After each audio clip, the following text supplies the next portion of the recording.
Saludos, ¿qué tal? Muy buenas tardes y bienvenidos un día más a Emprendedores 19, el programa que aquí en el 19 2.0 dedicamos cada semana a conocer a los protagonistas de nuestro tejido empresarial, a los emprendedores de Guadalajara. La persona que hoy nos acompaña en nuestro plato es una reputada profesional del campo de la medicina y más concretamente de la rama de la ginecología, y que además un día decidió emprender y trabajar por cuenta propia. Doctora Irene Matarranz, bienvenida a Canal 19. Muchas gracias. Irene Matarranz es a día de hoy una profesional de reconocido prestigio en Guadalajara y en prácticamente toda España, gracias a una trayectoria que se ha desarrollado tanto en el ámbito de la medicina pública como en el de la privada. Pero antes de alcanzar ese reconocimiento hay un largo camino laboral que comienza al finalizar la licenciatura de medicina y el posterior posgrado, además con un currículum bastante notable, ¿no? Bueno, intenté en su momento que fuera bueno. La medicina es una carrera de obstáculos en la cual nunca se llega a la meta. Hay que estar siempre estudiando, actualizándose y haciendo el esfuerzo por ser un poquito mejor cada día.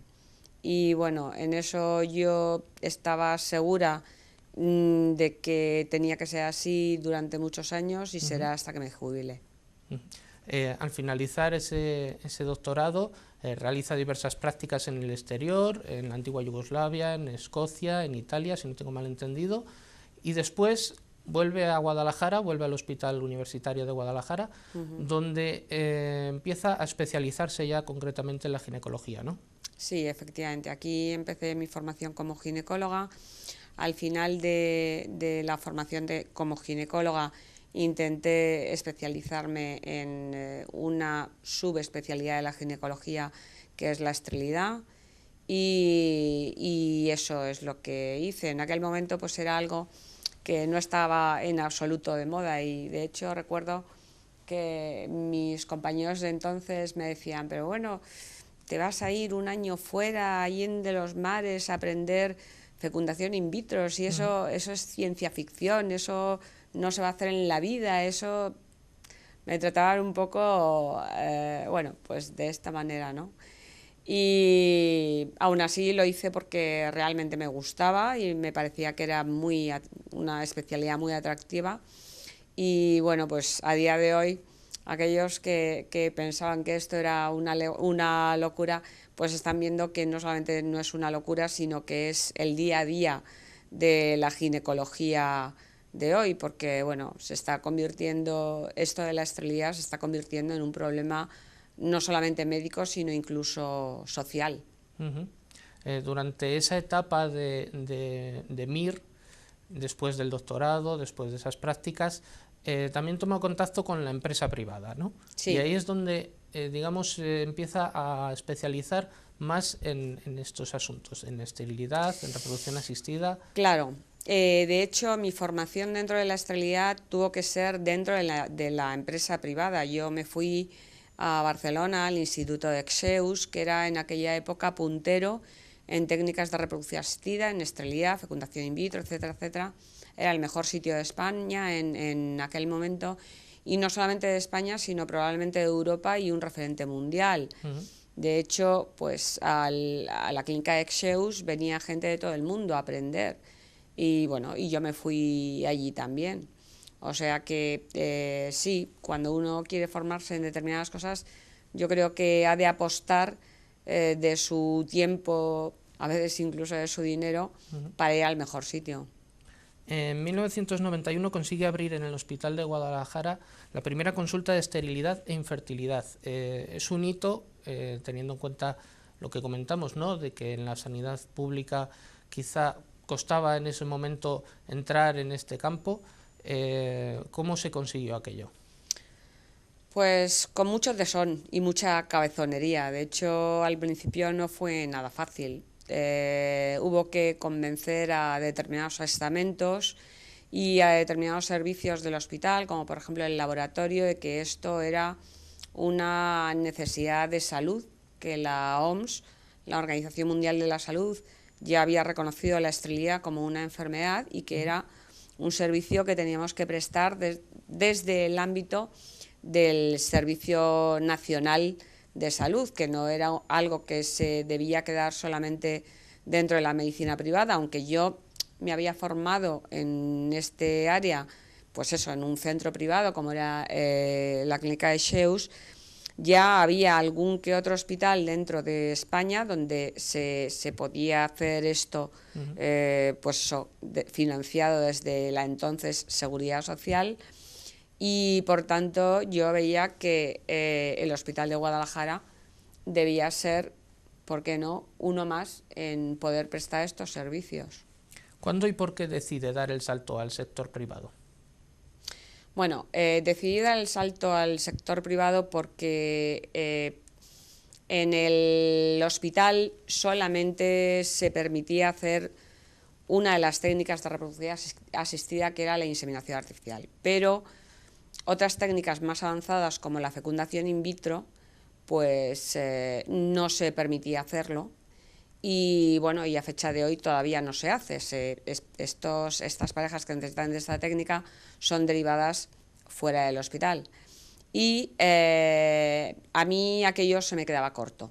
Es decir, hacer inseminación artificial pudiendo hacer otras muchas cosas para las cuales me había formado durante tanto tiempo y estaba perfectamente capacitada, ilusionada, etcétera, etcétera, pues digamos que la palabra era esa, se me quedaba corto. Y decidí pues hacerlo por mi cuenta, desde el ámbito de la medicina privada. Entonces decide montar su propio centro en Guadalajara. Efectivamente. Y bueno, no sé esos primeros pasos cómo fueron, si costó, ¿cuáles son los pasos que hay que dar para montar un centro de este tipo? Bueno, yo creo que el primer paso es tener muy claro lo que se quiere, tener muy claro que los comienzos no son fáciles y tener muy claro que el éxito o mediano éxito llega a largo plazo, no va a ser a la vuelta de la esquina. Que mi padre siempre nos decía de pequeños que el éxito en la vida está casi siempre asegurado si uno es honrado y trabajador. Y con estas premisas yo abrí mi consulta, sin ninguna esperanza de lucro inmediato, por supuesto, sino con toda la ilusión y las ganas de trabajar y confiando en que poco a poco esa consulta se llenará de contenido, de pacientes y de éxitos. Y bueno, pues poco a poco, como una hormiguita, cada vez fueron llegando más pacientes. En un sitio como Guadalajara, para bien y para mal, el boca a boca es tu mejor carta de presentación y tu trabajo.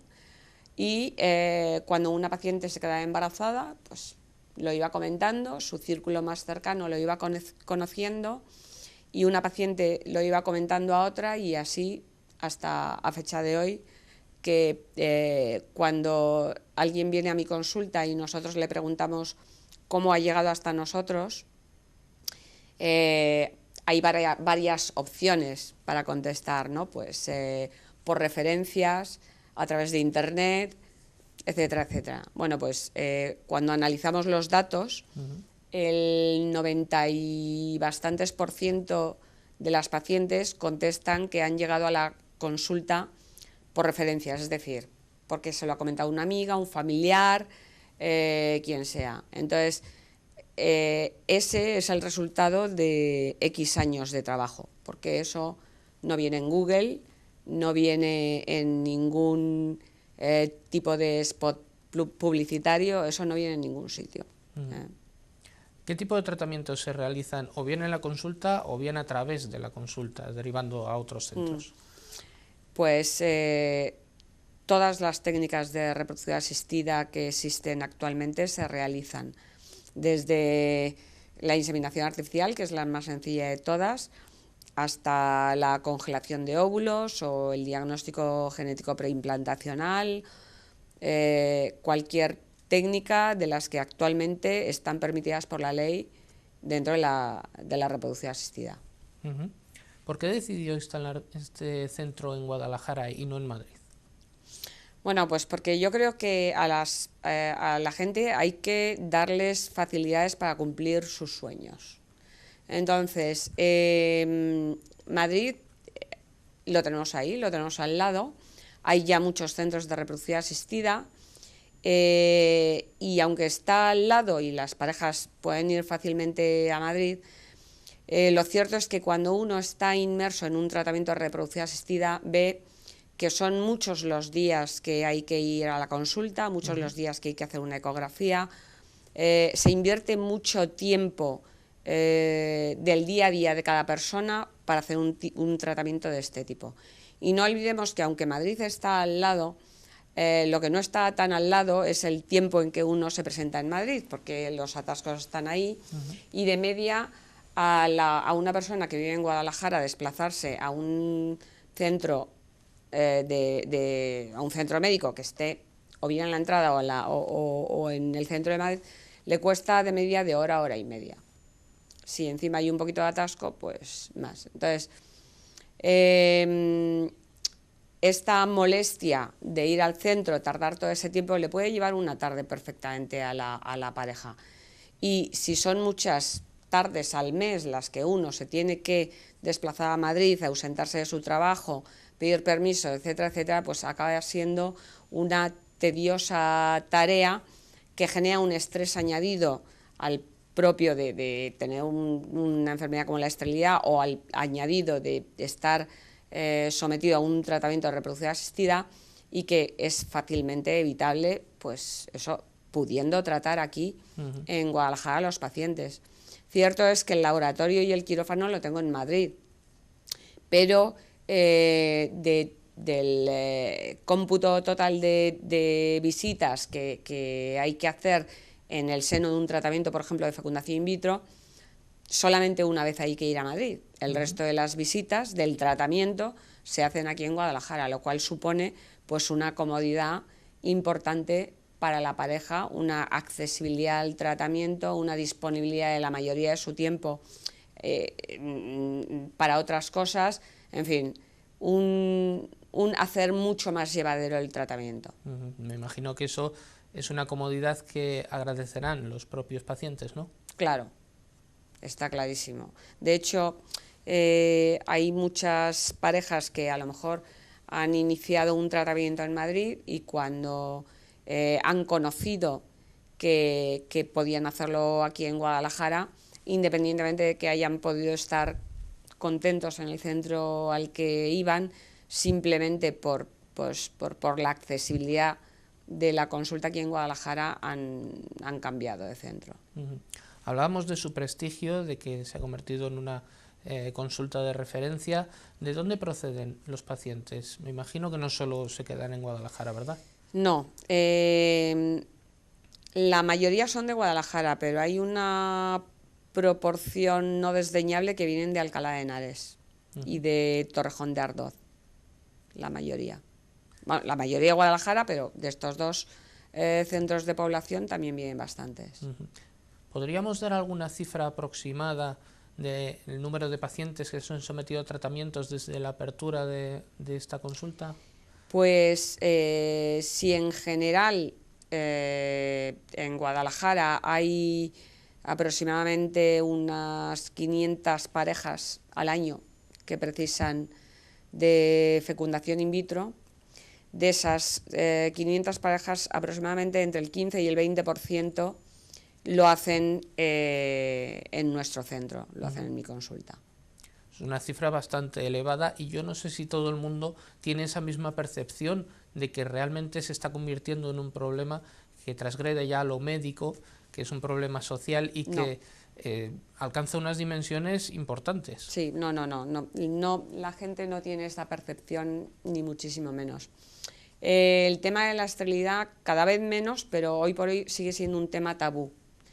Nadie comenta de una manera más o menos alegre, por así decirlo, que tiene un problema de esterilidad. Cuando uno tiene un dolor de estómago y va por la calle y se encuentra con un amigo y le dice, hombre, ¿dónde vas? Pues mira, voy al médico que me duele el estómago. Pero cuando el problema es que hay pocos espermatozoides o que la mujer no produce óvulos, en general que hay un problema de esterilidad, y a esa misma persona le preguntan, hombre, ¿dónde vas? La contestación no es, pues mira, voy al médico que no tengo espermatozoides, o pues mira, voy al médico que no tengo óvulos. Eso no se dice. O sea, todavía sigue siendo un tema tabú. Y precisamente por esto, porque no es un problema del que se hable con soltura, o sin miedo, o sin cierto pudor, el problema se desconoce. No se piensa que es tan frecuente como es. De hecho, las parejas, cuando les das el diagnóstico de que hay un problema de esterilidad, piensan pues que es una cosa rara, que solamente les pasa a ellos y que por qué les ha tenido que pasar a ellos. Bueno, pues les ha pasado a ellos por las razones que luego podemos comentar, es mucho más frecuente de lo que ocurre, pero es que no les ha pasado a ellos, es que les ha pasado a 600.000 parejas en toda España. Y esta cifra no es nada desdeñable. Y no solamente les ha pasado a 600.000 parejas en España, sino que cada año le pasa a 16.000 parejas nuevas. O sea, esto es un problema médico, pero que está adquiriendo dimensiones de problema social, porque todos sabemos que faltan niños en Europa y faltan niños en España, que las mujeres estamos pariendo 1,2 niños, somos la cifra más baja de toda Europa, y esto evidentemente va a tener una repercusión antes o después en la demografía española. Estas cifras ya eran bajas antes de que empezara la crisis económica, y me imagino que con esta situación se habrá agudizado ese problema. Pues, por ejemplo, una pareja que desea dar el paso de tener un hijo, quizá necesita más años para tener una estabilidad económica suficiente, claro. Y eso se repercute también en el momento de... Sí, efectivamente. El factor más determinante a la hora de procrear con éxito en la mujer es la edad. Es decir, la mujer, la edad óptima para procrear desde el punto de vista del ovario, de los óvulos, en una mujer es de los 20 a los 25 años. ¿Cuántas mujeres que están imbuidas en el mercado laboral hoy en día se puede permitir el lujo de parir de los 20 a los 25 años? Pues realmente muy pocas. Aquellas que son ricas de cuna y no necesitan trabajar y bueno, y poco más, ¿no? Pero a nada que una mujer quiera formarse dentro de la universidad o fuera, pero formarse y tener una profesión y ejercer la profesión, pues es muy raro que pueda tener su primer hijo antes de los 30 años. Y la fertilidad de la mujer empieza a disminuir de una manera importante a partir de los 30 años. Y a partir de los 35 ese descenso es exponencial. De tal manera que, por ejemplo, cuando una mujer por encima de 38 años viene a una consulta de reproducción, independientemente de que le hagamos un estudio, ya ni siquiera le damos opción para hacer una inseminación artificial. Directamente esa mujer va a fecundación in vitro, por la premura de conseguir un embarazo en esa mujer cuanto antes, porque su respuesta de óvulos se va agotando. O sea, que es que la edad es realmente un factor determinante. Desde la puesta en marcha del centro, ¿cuáles han sido los tratamientos más demandados? Inseminación artificial, fecundación in vitro, embarazo en mujeres solas, sin pareja masculina, ya sea mujeres solteras o mujeres con pareja homosexual.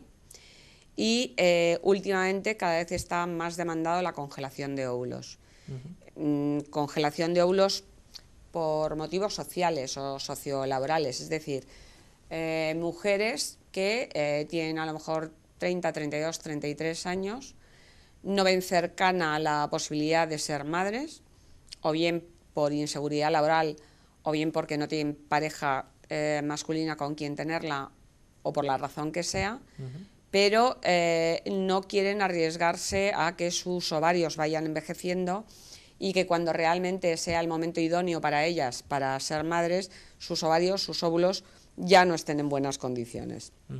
Entonces, estas mujeres lo que están haciendo es hacer un ciclo o dos de congelación de óvulos, de sus propios óvulos. Esos óvulos se guardan en el banco de óvulos y cuando ellas consideren adecuado, bien porque tengan estabilidad laboral, bien porque hayan encontrado pareja, por la razón que sea, pues van a proceder a descongelar esos óvulos, fecundarlos, o que en el semen de su pareja o con semen de banco, daría igual, y utilizar esos embriones. Están, digamos, preservando su fertilidad para el futuro, no dejando que el tiempo sea o cercene las posibilidades de ser madre cuando ellas decidan serlo.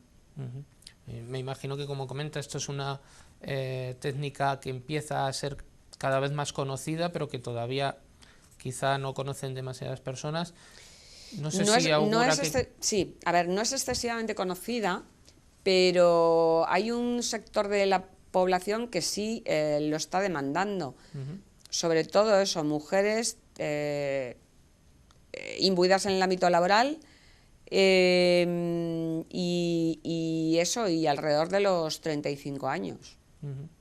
Y seguramente, si no es más demandado, es porque a lo mejor no es conocido en un ámbito de población más extenso, pero sí que es cada vez más frecuente. Volviendo a la consulta como empresa en sí, ¿con qué posibilidades de crecimiento puede contar una empresa de este tipo? No sé si hay opción de incorporar más tratamientos, de aumentar el número de profesionales que trabajen en ella. Sí, claro. A ver, las opciones de ampliarla son infinitas, casi, porque digamos que lo que no está en Guadalajara, que está en Madrid, es el laboratorio y el quirófano. Si diésemos el paso de abrir aquí el laboratorio y el quirófano, evidentemente se necesitaría de la contratación de un número de profesionales determinado, y en ese sentido pues la empresa estaría en plena expansión en ese otro frente. ¿Y sería posible o se lo están planteando? De momento no nos lo estamos planteando, pero sería posible, claro que sería posible. Que las administraciones públicas estén recortando partidas presupuestarias a la sanidad pública, ¿en qué afecta a la sanidad privada? ¿Le beneficia o es un perjuicio que al final pagamos todos? Pues yo creo que en el fondo es un perjuicio que al final pagamos todos. Es decir, hay un sector de población que si la sanidad pública no le oferta ese tipo de tratamiento, probablemente no puedan tener acceso a él. Y si no puede tener acceso a él, no puede. O sea, no hay más de dónde rascar. O sea, si no pueden hacer el esfuerzo económico de pagarlo en el ámbito privado, pues simplemente esa pareja se va a quedar sin la posibilidad de ser padres. Y en ese sentido yo creo que perdemos todos. Habrá otro número de parejas que dirán, bueno, pues no me lo puede ofrecer el sistema público de salud, pues tengo que utilizar mis ahorros y hacerlo de esta manera. Pero yo creo que en el fondo perdemos todos. Cierto es que bueno, pues que desde determinados ámbitos de los sistemas nacionales de salud se considera que la esterilidad no es una enfermedad, aunque la OMS la reconoce como tal, y se considera que por no tener un hijo no se va a morir nadie, y en ese sentido sí que da prioridad a partidas presupuestarias destinadas pues a tratamientos oncológicos, en fin, cosas que todo el mundo puede entender que evidentemente son más urgentes o más vitales, ¿no? Pero, y de hecho, ya se ha apuntado desde el Ministerio de Sanidad actual, ya se ha enviado algún globo sonda en el sentido de que va a haber ciertos recortes en cuanto a las técnicas de reproducción asistida. Ha llegado incluso a oírse que a lo mejor la esterilidad pues sale de las prestaciones del SESCAM, pero lo cierto es que son rumores, que no está nada plasmado en ningún documento, en ningún papel, y que no nos ha llegado hoy por hoy al hospital ninguna directriz en ese sentido. La actual ley de reproducción asistida data de 2006. ¿El marco legal que ofrece le parece suficiente? ¿Le parece que se debería ampliar? ¿Teme que haya una posible reforma que sea restrictiva y que podamos dar algún paso atrás, o el camino andado ya es irreversible? Bueno, yo creo que nada es irreversible y espero que no haya ningún paso atrás, porque lo cierto es que la ley de reproducción asistida española creo que en términos generales está bastante bien, con una salvedad que ahora comentaré. Es una de las más avanzadas en Europa. De hecho, hay muchas parejas europeas que vienen a España a hacerse determinadas técnicas porque en sus países de origen la ley las prohíbe, como puede ser Inglaterra o puede ser Italia, en fin, una serie de ellas. Y sería una pena que una ley fuera restrictiva en este aspecto, puesto que Europa es un país actualmente puntero a nivel mundial en técnicas de reproducción asistida. Son muchos los profesionales que vienen a aprender a nuestro país.